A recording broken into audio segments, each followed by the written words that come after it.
All right, guys, we're back today and we're going to be installing a patio, and we're going to be doing this in a two-part video series.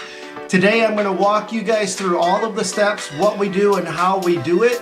And in the second part of this video, we're going to nail this thing hard and fast and show you everything that we talk about today in action on the second part.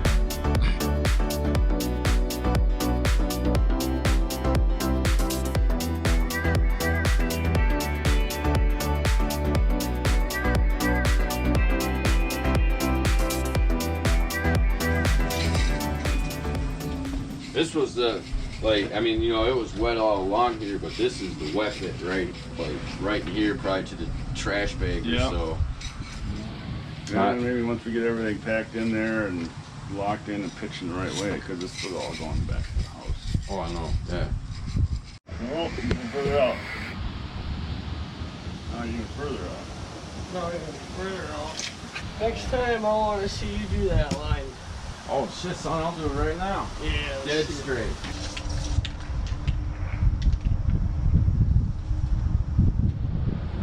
So one of the things that we've got to be careful of is that we get the sub base prepped accordingly. We don't want the sub base flat.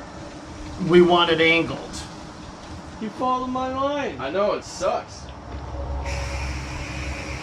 This hill's at an angle or something. And that's the soil that goes below the base material. Mine's good. You know that's worse. No, it's not. It's the outside one. Beautiful. Beautiful. Again, if you guys will remember, the homeowners added a patio, and how they wanted to do it first was like a couple feet under the deck, and then like just barely to the outside of the footings and out just like a rectangle. But we don't want to go around these footings really, because it only would have came out to here, and there's not very much we could have done to lock them in again. Blaine came up with a little bit. All right, so let's go actually a little bit deeper than what Sam was saying.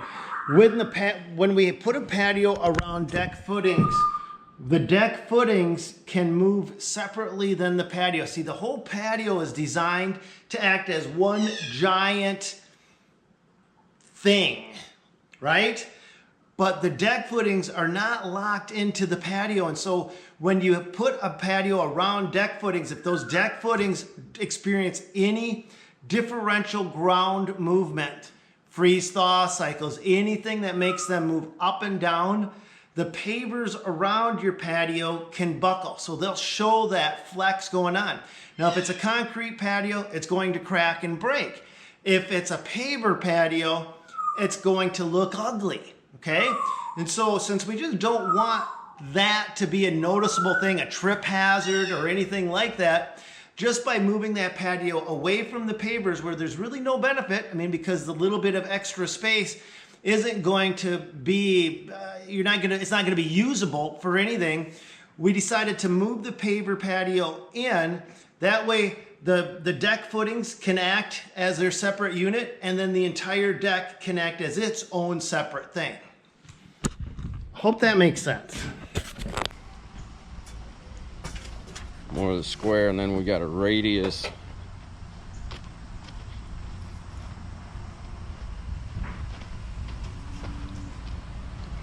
Coming out here, so we'll have decent, you know, usable space under the deck, and then a whole bunch of usable space out here.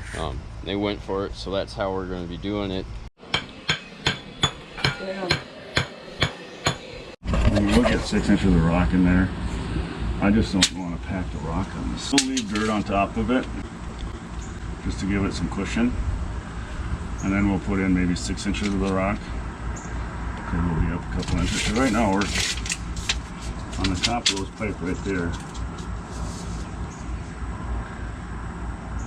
Is that the top of your pipe? You're 14 inches down, so that gives you almost 5 inches of that rock, plus 6 of class 5.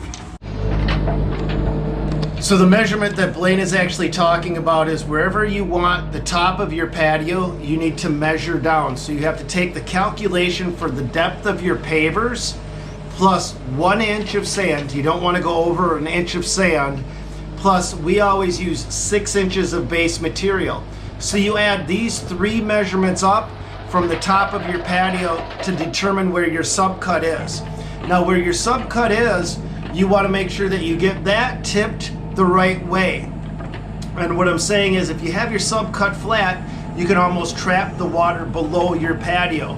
So you want the water at the very base of that soil, the subsoil, to flow away, and then your base material will come up, that will level out, and your sand will level out, and you can have a perfectly level patio, near perfectly level. We do recommend having a slight pitch to that patio so that any water that does hit on the top that doesn't immediately penetrate through the soil will still shed away from the house.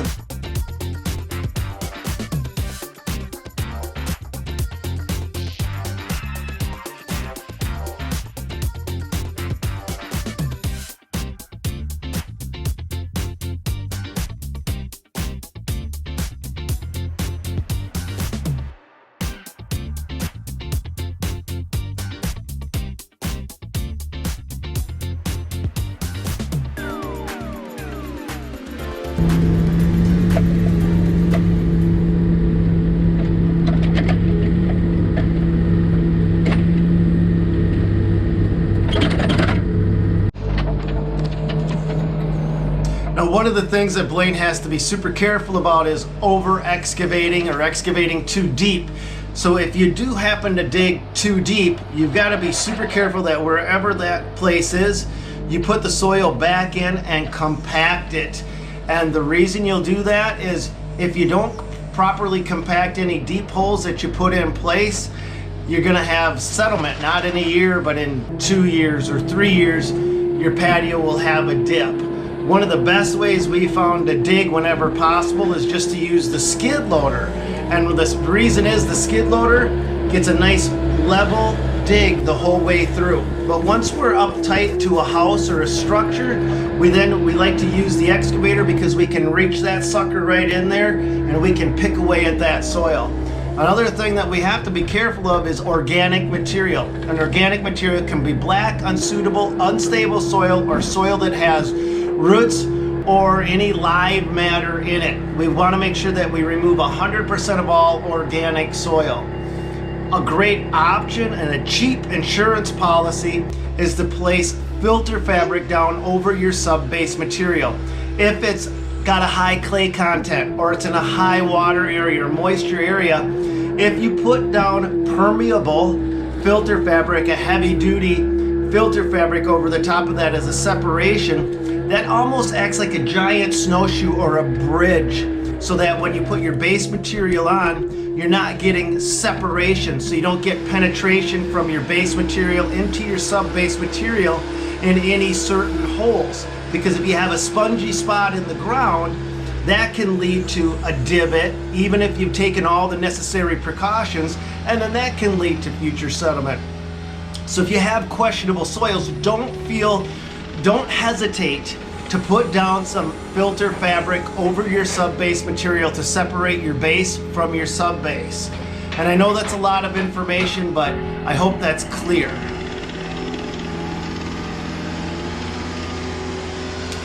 Now, the pavers that we use on this project and we've always used for the last 20 plus years are Willow Creek, and the reason we use them is they've always delivered consistent, reliable, dependable products. We've never had an issue once with any Willow Creek product, period. So if it ain't broke, don't fix it. But part of the problem is a lot of you guys are watching my videos and you're starting to order the Versalock standard unit retaining walls, and you're starting to order the Willow Creek pavers, and these guys are starting to run out. So for our jobs this year, we've had to actually, right now it's September, we've had to order all of the materials for our entire year just to assure that we'll have materials for our projects, because they are legitimately running out of products this year. And a lot of places are also experiencing shortages, construction shortages. Now, on the next video, I'm doing a lot of talk in this one, guys, because I want to just fill you guys up with as much information as possible. So we're going to do this this square part, the under part of this patio, start to finish. And then on the next one, I'm gonna shut up and we're gonna walk you through all of these steps without interruption, without anything. It's just gonna be go, go, go, go, go. This material right here that we're shoveling out is recycled class 5. And what they've done is they've taken concrete, ground it up, and then it's got the fines and everything in it. I mean, we'll find sometimes asphalt chunks or maybe even little pieces of glass in it, or, you know, it's rebar, metal, steel, but it packs so tight. It's called, again, recycled class 5. And it's also permeable. And some of it doesn't look permeable, but it is 100% permeable. Don't ask me the physics of it. I just know that it is permeable. It's been spec'd on drain tile jobs, massive projects that we've undertaken. So we feel real comfortable putting it under a patio, knowing that it will allow the water to drain through it and it hit that sub base, and that sub base is what's shedding. So that's our shed layer, remember. So I want to stress, we've got the sub base like this. We've got our recycled class 5 perfectly level, and then our 1 inch of sand is perfectly level. But we do put just a tiny bit of a kick, just a tiny bit of a grade on top of that paver patio so that as water hits it, that will shed as well. Now here we use the click and drop method, and that's, we don't just set the pavers down.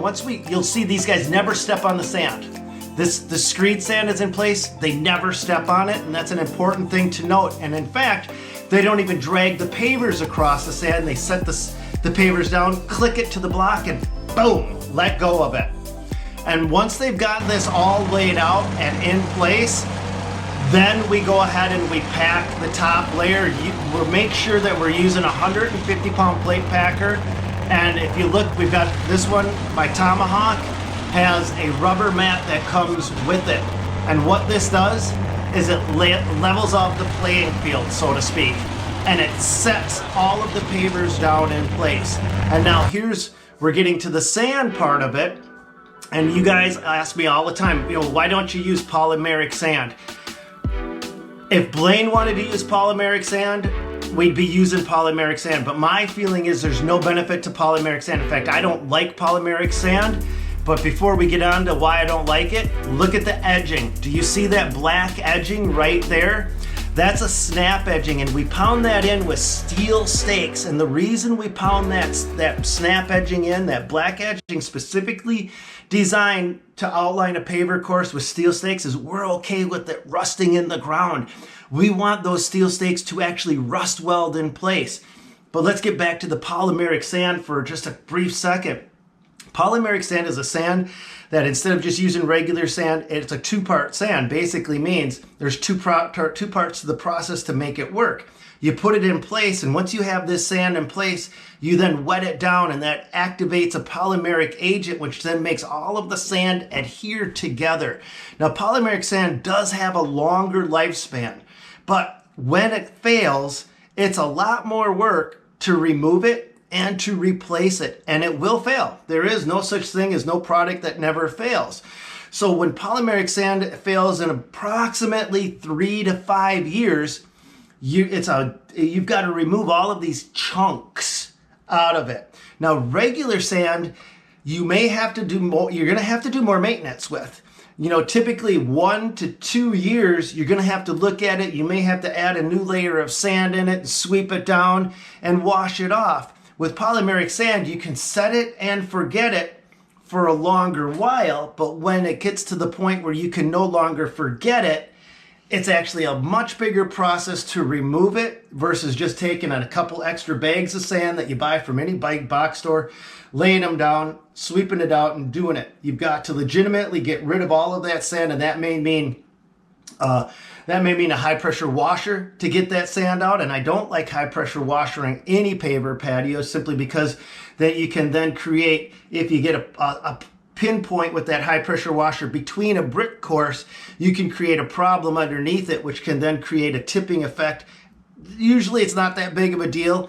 I'm going down a little bit of a rabbit hole in things that could potentially go wrong that probably shouldn't, but I really want to cover this thing for you guys so we're all on the same page. Now, on the next video, what we're going to be doing is we're just going to be working. We're going to just walk you through step by step everything that we do, but we're just going to show it to you from start to finish. And it's going to be a semicircular patio, so you look for that one in the very next one, and that will complete this project out. Hope you enjoyed this. I hope you had a few takeaways that, I hope it helps a few of you guys with your own projects. That's all I got for you on this one. God bless you guys. Go get them, and we'll see you on the next one.